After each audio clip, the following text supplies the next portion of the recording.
What is up, guys? How we doing today?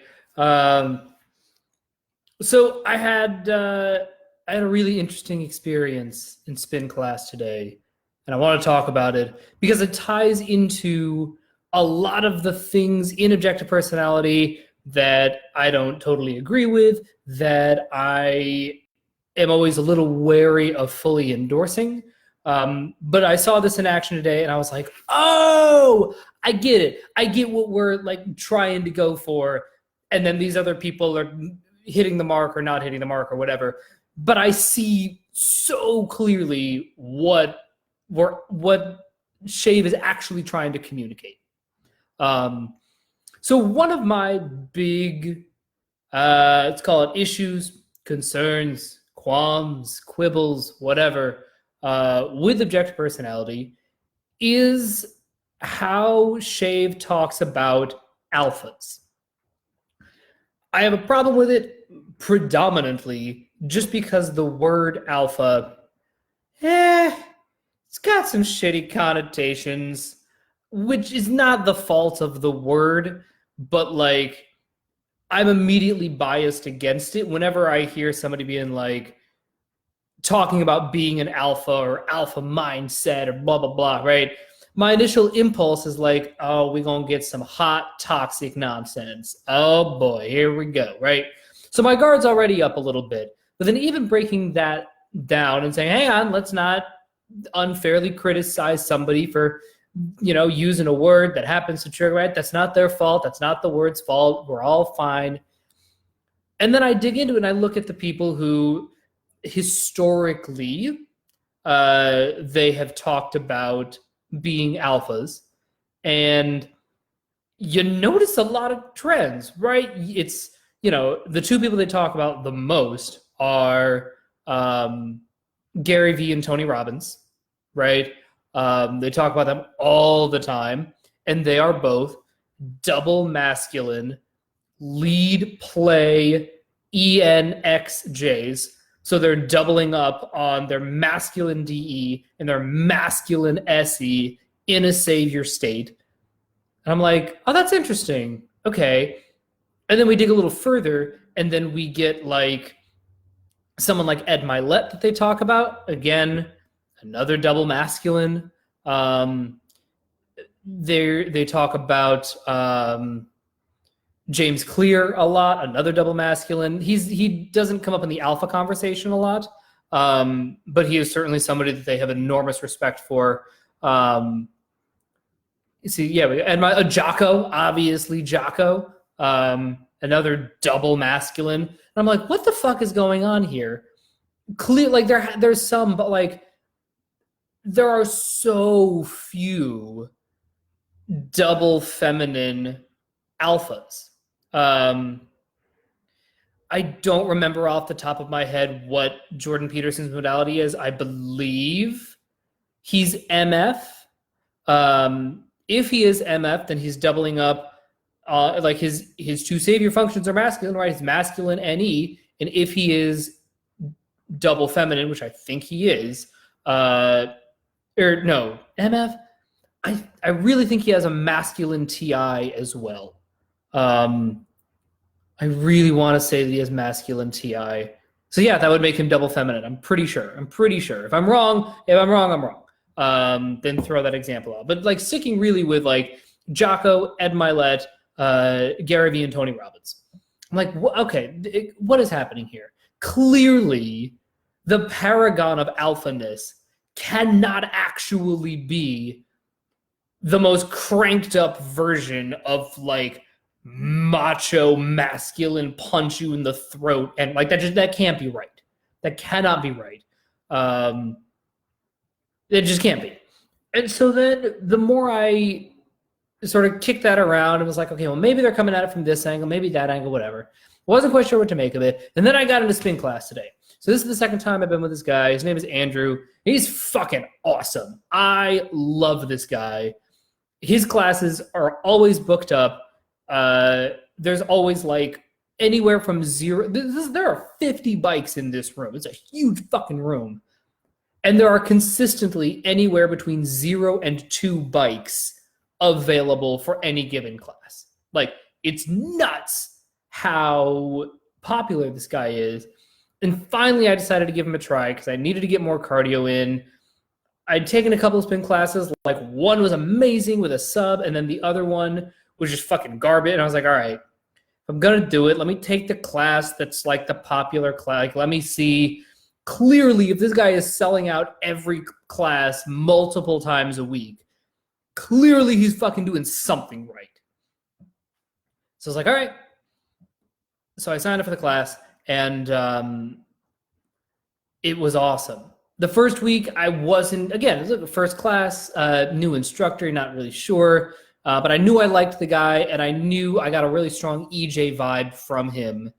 And it was very much like, don't worry about the music. Let them, like, feel the music, feel the beat, but follow me. Like, that was his vibe. And I was like, all right, great. Well, yes, I can absolutely play the tribe game with you for 45 minutes. Hell yes. And then I went back again this week, and I was like, oh, I get it. I get you. Word. And that's what brings me to this EJs, DE, and what healthy double masculine energy really looks like. So what's cool about his class, and it's not something that I usually like in spin classes, what I love about his class is that he doesn't really care about the music. There are some spin instructors, historically the ones that I've gravitated to, approach spin classes from a very observery angle. So they'll come in. I remember one guy, I loved his class. I took his classes about a year and God, that'd be about 2 years ago now. My God. But he was very what I would consider. He was very OI driven, anecdotally SI, but like who the fuck cares? Very OI driven. He's like, all right. He would get on the bike and he'd say, all right, here's what we're going to do today. We're going to do 5 minutes of warm up. Then we got a hill and then some flat. And then we got a long hill and then we got some intervals and then another flat. And then we're going to close out with some intervals. All right. For this first song, we got a BPM of 62. Just take it nice and easy. We're just getting warmed up. And then the next one, we're going to go to 100 and really get the legs moving. And he spelled it the fuck out.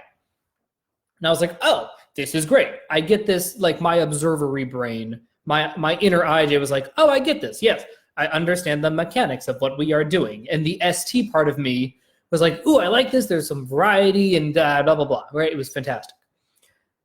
But this guy doesn't really do that. He does not give a fuck about BPM. He doesn't really care if you're on the beat or not.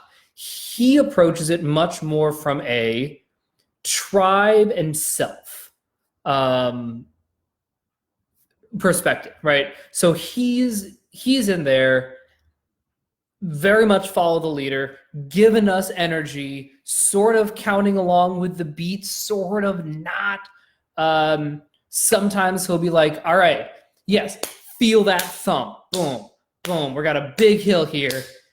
Attack it. Attack it, right? He'll do that kind of a thing, but he's never going to be like, all right, this next one, we're slowing it down to 50 BPMs. Make sure you find that beat, right?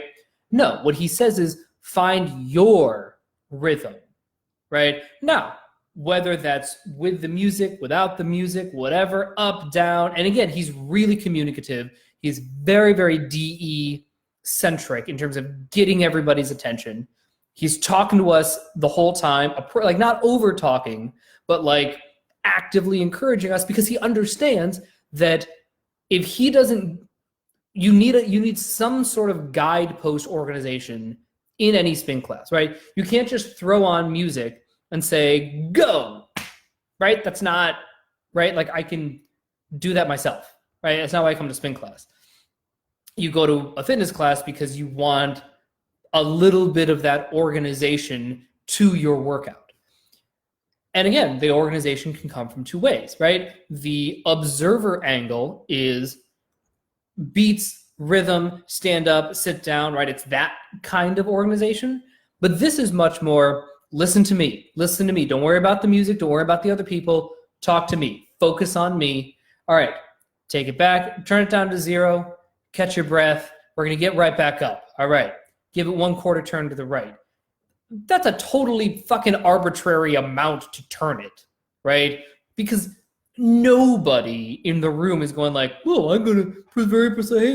Hang on, no. That's 3/8. Gotta bring it back a little." He said 1/4 turn. Let's be very precise. Nobody's fucking doing that. So, but that doesn't matter, right? It's when he says give it 1/4 turn, he's sort of offhandedly using that as a frame of reference, right? What he means is give it a little extra, right? All right, give it a whole turn, right? And he's like sort of working us up, right? And whether you do it or not, that's up to you. He doesn't police everybody because he knows he can't.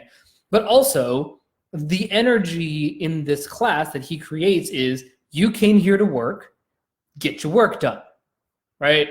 So that's, as I'm like watching him with the, with us 50 tribe members, it was really, really cool to watch. And it was indicative of, first off, I am not an EJ.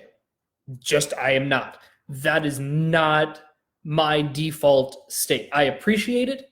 I can sort of play the EJ game, but I'm always going to be starting from a place of, find the beat, dig into the beat. And what you'll see him do is there will be times when like half the people are like, so like, let's say, I'm trying to think of a good example. So like, let's say quarter note is like this, right? It's like a really fast, I would count these as eighth notes, but like whatever, right? Well, there's two ways that you can spin to this, right? You can either go right, left, right, left, right, left, right, left, right, left, right, left, right, left, right, left, right, left, right? Or you can go right, left, right, left, right, left, right, left. Like, there are three ways, right? There are like a bunch of ways that you can do that. And he does not give a fuck at all which one you do. Not even one, because he is better at, I think he's probably an EJ. But if nothing else, he is vastly more comfortable in that EJ, living in that EJ archetype, right? So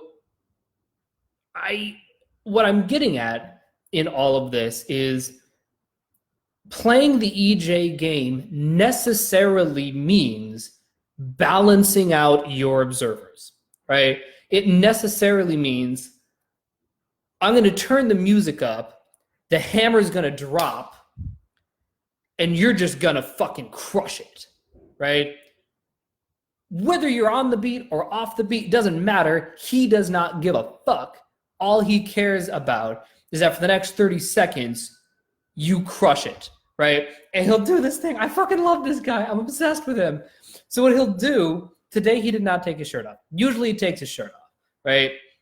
But like what he'll do is he'll like he'll do the DJ thing where he's like getting us hyped, right? He's like, all right, you can feel it.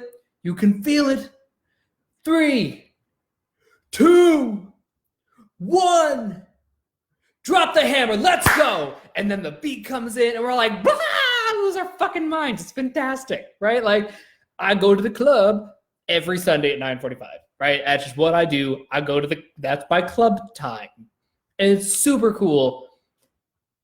And in all of that, like when you're really connecting with him and you're vibing the room and you're playing the decider game, the music just stops mattering, right? It just does. And the best parts of those workouts, finally, sort of towards the end, I started to get it a little more. Because I'm not only am I audio, I'm an observer. So I'm necessarily going to be really keyed into the music. But when I could play the decider game with him, because he's so fucking good at playing the decider game, I was like, oh, right. I'm going to vibe the music and like draw on the energy of the music, but I'm not going to feel beholden to it. And I'm not going to like, well, no, this is at 68 BPMs. I have to treat this like a hill. right? No, it's all right, I'm gonna crush it. I'm gonna just go as hard as I can. And you see everybody really going at their own pace. And at the end of it, everybody is drenched. When he stops the class, we all cheer. Like we literally, and not just like the woos that we give, right? And I'm a big woo girl. Got a lot of woo in me. And that's a really helpful thing to be able to tap into in a spin class because it's cathartic. It's like a physical vocal. It frees up the airwaves. It's right. It releases tension. Wooing is actually a critical physical part of doing a spin class, I think. But at the end, once like we all finished, we cheered. And so I think that is a real strength that not just EJs and DE has, but to go more specifically into this healthy double masculine energy. And it's something that I've struggled with my whole life because on the one hand, my two saviors are feminine, right? So I'm an audio MF INTJ, which means that my NI is feminine and also my TE is feminine.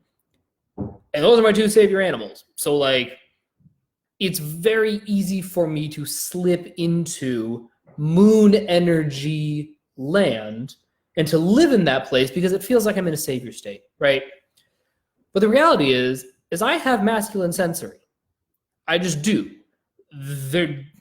I've, over the past couple of years, become more comfortable with it. And I think certainly in this video alone, like, I think it's pretty impossible to watch the first 16 minutes and 55 seconds of this video and go, I wonder if he has masculine sensory or feminine sense. Like, no, I clearly have masculine sensory.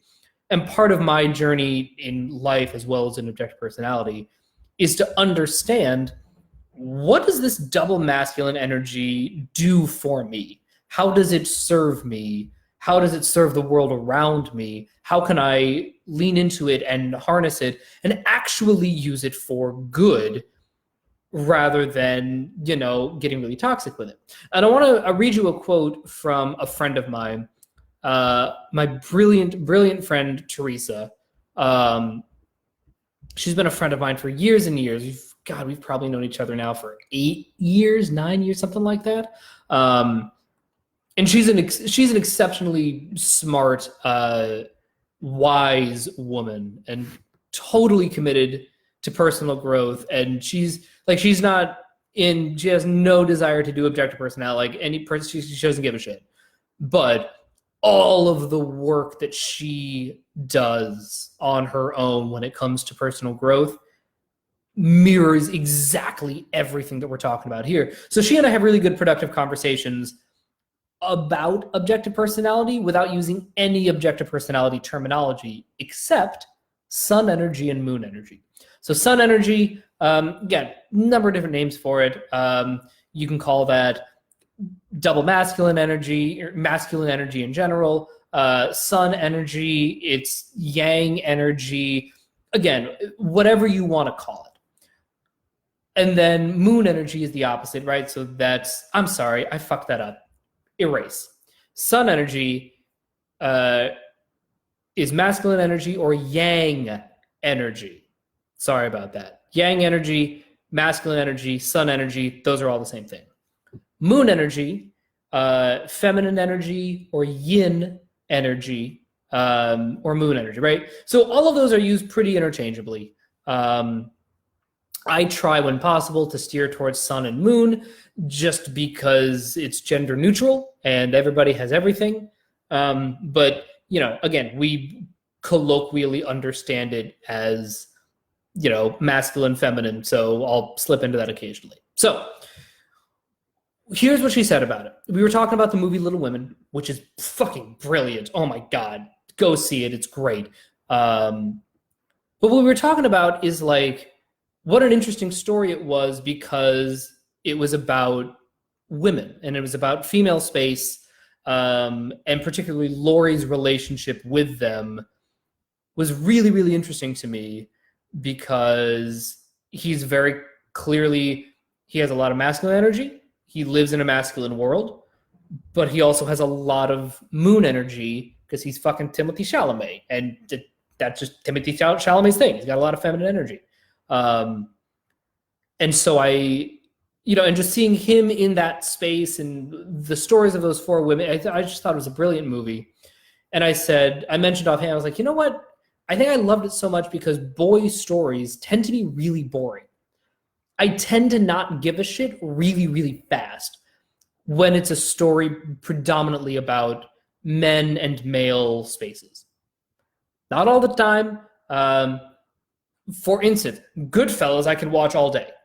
Sons of Anarchy, could watch that all day, right? Like, at the absolute zenith of storytelling, every story is interesting. But as a whole, I'm generally just gravitated more towards women's spaces and women's stories. And I said offhandedly, boy stories are so boring. And she says, ugh, yeah, we keep pretending as a society that sun energy is all blaze, scorch, burn, and will not acknowledge that the sun also warms, kindles, and nourishes, and it's so boring. And I was like, God damn it, Teresa. That's just all of the things. And it took me 3 weeks to process that. Like, 3 whole ass weeks to finally really get what she was getting at with that. And I saw it today in this class because if we think about like energy on a spectrum, right? So the analogy that I like right now for sun energy versus moon energy, right? On one end of the spectrum, you have sun energy, which is right, that's the yang energy, it's the masculine energy. So I think of that as hockey. Watch fucking hockey. And then on the other end of the spectrum, you have ballet.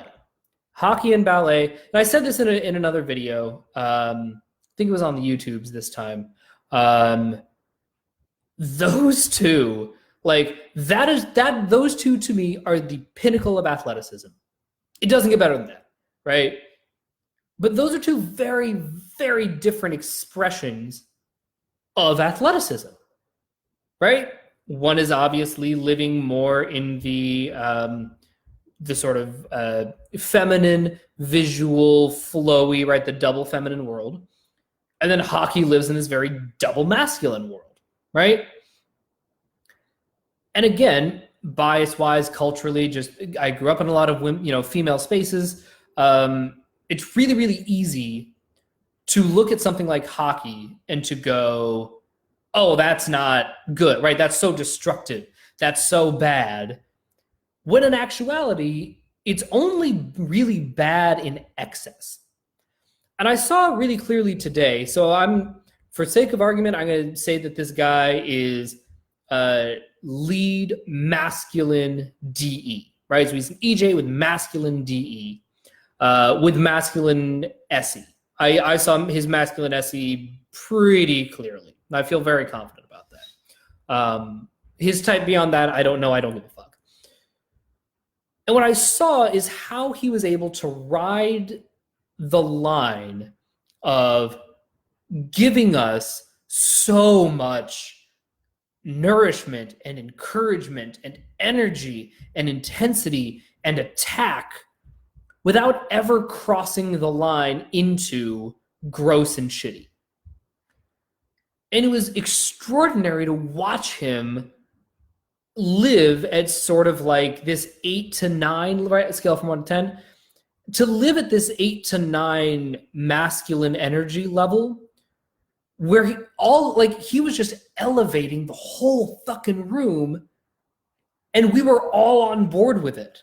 Like, everybody was like vibing his vibe, working hard, sweating harder, like getting into it, because he was living at that sort of, it was a high intensity.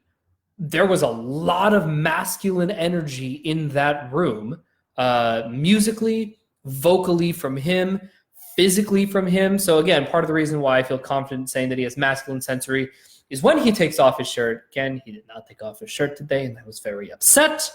It's fine, whatever. He takes off his shirt. he sort of looked like, let's see if I can find a picture. It reminded me of Daniel Craig in Casino Royale when he comes out of the water. And it's one of my favorite looks because, let's see, I want to find a really good version of that. Yeah, here it is.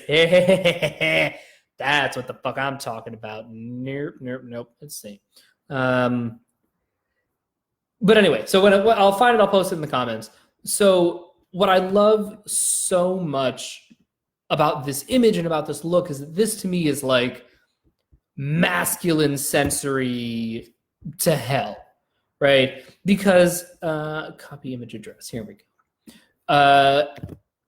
Because like he doesn't look like The Rock, right? He doesn't have that big round muscle thing that like The Rock and Mark Wahlberg have. Like this dude is, I mean, it's very compact, right? But he looks like he could just take a missile to the abs and he would be fine. So that's sort of this guy's physicality. And again, when you see it, like there's just that double masculine energy that's that vibe that you get when you look at something like this, right? Like you could punch him in the stomach and your hand would break, right? It's that vibe. So he was giving us so much of this intense double masculine energy, but it never tipped. It never tipped into gross shitty territory. And it made it really clear what gross shitty territory looks like. In gross shitty double masculine territory is when you elevate somebody at the expense of someone else. So as soon as you turn it into a tribe competition, now you're in gross territory, right? Because now you're not, what he was able to do, again, there's like 50 of us, his entire energy and effort was, you all got this, you all got this. You can all be alphas. You can all be the best. Like that was his mindset. But he never said best. Never said, like, he didn't say alpha, which implies beta. Like there was none of that. It was crush it, kill it, do the thing, right? It was all very much broad, positive, DE, Fairsies. Everybody is working at the highest possible level. That was the vibe. And I think double masculine energy can get really shitty. I haven't seen this a lot. From Tony Robbins. I've definitely gotten this vibe from Gary Vee. And I think that it's one of the reasons, if I'm really honest, of like why Gary Vee doesn't always do it for me is because he'll tip into this person over that person. And he's really big into like, you got to work harder than the guy next to you, because everybody's hustling. You just got to hustle as hard as you can. If you really want to like reach that next level, again, implying that you need to beat your opponents, right? That everything is fundamentally a competition, that life is a competition. And that's where it gets into shitty territory, right?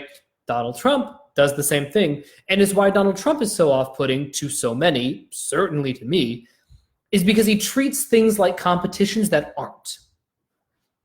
I absolutely have a competitive streak. I love my competitive streak. My competitive streak is what allows me to make big changes in my life. It's what allows me to grow in certain ways. It allows me to access different communities. It allows me to go to the gym, see somebody lifting with better form than I have, and to go, okay, I see you, and then incorporating that and learning from it. And it's what lets me at the gym go, you know what? I think I can for this last set. I think I am going to add 10 pounds, right? Rather than just doing a comfortable last set. Yeah, I feel good. Let me push myself a little bit, right? That's what good double masculine energy can do. And I want to break down, again, what my friend Teresa said was, I just thought it was so beautiful. The sun also warms, kindles, and nourishes. And I think that I want to end on sort of a big fire analogy, because I love fire. it is, I love all the elements, but I think that fire is something that I identify really closely with. I'm from New Mexico. It's hot as fuck. It's the desert. Like I dig that fire energy, right? And really reflecting on like all the other things that fire does and that the sun can do. I want, think of it like if you are building a fire, right? You need a bunch of different kinds of wood for your fire, right? You cannot just throw a couple of logs on and then light it and then hope that'll work, right? Be like, I got a couple of logs. I'm just going to put a match on here and hope that warms my, right? Because then the match will go out, right? You need kindling, right? And thinking back to my job 3 years ago, when I really started to make a transition in my company and to go from part-time to full-time and whatever, it was because of my masculine energy. It was a very female space, but they had too much moon energy, right? They had too much of the absorb, reflect, build up the tidal wave, drown you kind of energy, right? And nothing ever got changed. It would just like nothing would happen, all of a sudden tidal wave, right? That sort of cat energy, right?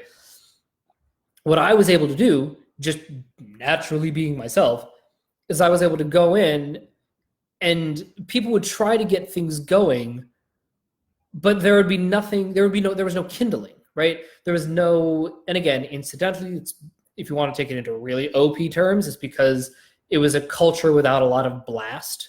And so there are individuals who had higher blast, like the salespeople had really good blast, but the people in the higher, right, like making the decisions at the executive level, they had low blast. So as a result, there was no kindling to get any process started. And then I come in and I'm like, oh, you guys need kindling. Here's kindling, here's matches. Oh, by the way, I just lit it. Let's do the thing. And now they're like, oh shit. We're doing shit now. Cool. I like it. Right? So then the second part of that is that once you start to do some kindling, it has to go away, right? Like you can't just have a fire full of kindling, right? That's flash paper, right? If you light a newspaper on fire, yes, it'll burn really hot for a second, but then it'll stop burning, right? And it'll just go away and turn to smoke. So you then so if you're building a fire now, you need 3 different kinds of wood, really, right? Broadly. So the way that me and my pop, when we make fires in the wintertime, we'll have a plastic or a paper bag, right? A grocery bag with newspaper in it. And we'll put some light kindling in there. And then we'll put one of those like wrapped, like the pre-wrapped logs on top of that, because that has some paper on it and it's also a little bit quicker burning. And then we'll put like big, pinon logs and cedar logs on top of that to keep the fire going for 3 or 4 hours when we're having a party.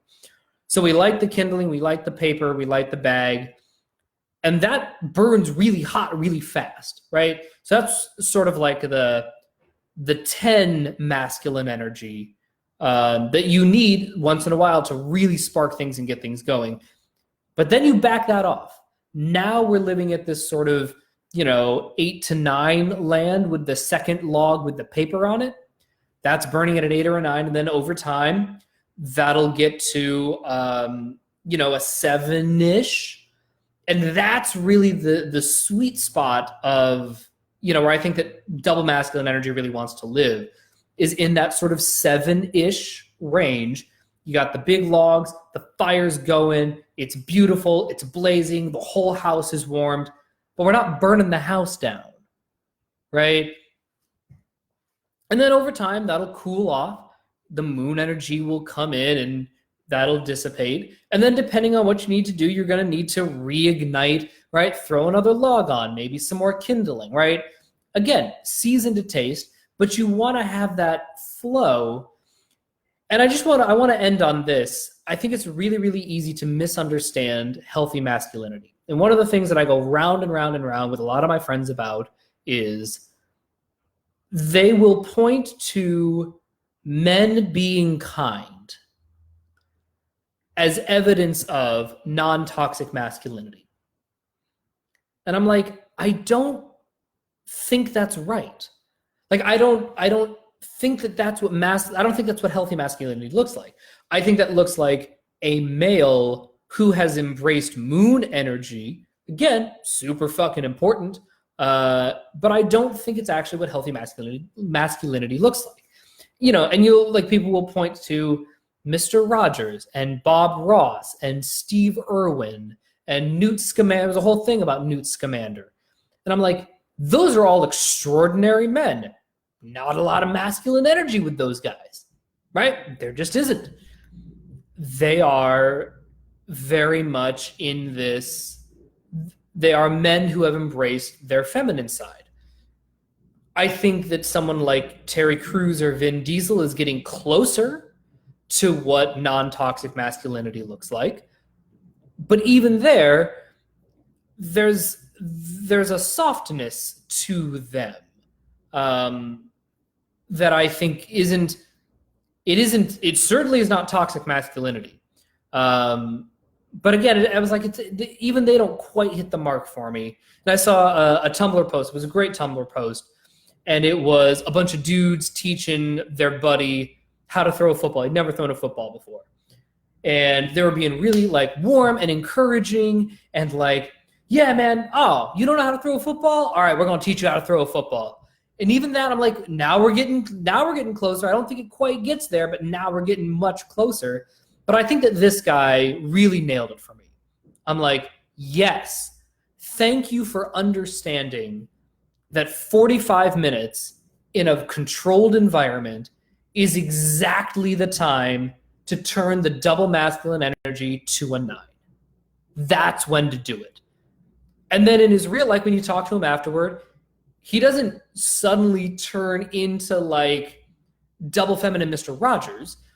He still brings a lot of masculine energy to the table, right? And before class, I was like, hey, man, can you just take a look at my setup? I just want to make sure that I'm aligned right, that the mechanics are good. He was super nice. He was like, yeah, yeah, I think if you want to lower the seat, you can, but all in all, you look aligned, you look fine. It really is a matter of feel, like your body will tell you what it wants to do. And I was like, dope, awesome. Thanks a lot, man. That's all I need. He was like, cool. And then he went away, right? Still brought a lot of masculine energy to the table. He was not like super squirrely with me in our interaction. He was like, all right, we're going to do the double masculine ST thing here for a second. Look at the setup, look at the mechanics, boom, boom, boom. It's like, yep, nope, vibing it. Super here for it, right? And then he cranked it up for the class. And then afterward, I went up to him and was like, hey, man, thanks a lot for the class. Good shit as always. Like, good job to you. Really saw you work, and I like seeing that, right? Real simple. Not feminine energy. There was a punch to it, but we kept it at an 8 or a 9. We're not going all the way into, yeah, man, you fucking, like, all those motherfuckers, they're nothing compared to you, right? You got to be the best out of everybody. Like, there was what? No, stop. Calm down. Now you're at an 11. Like, fuck you. Get out of here. I don't give a shit, right?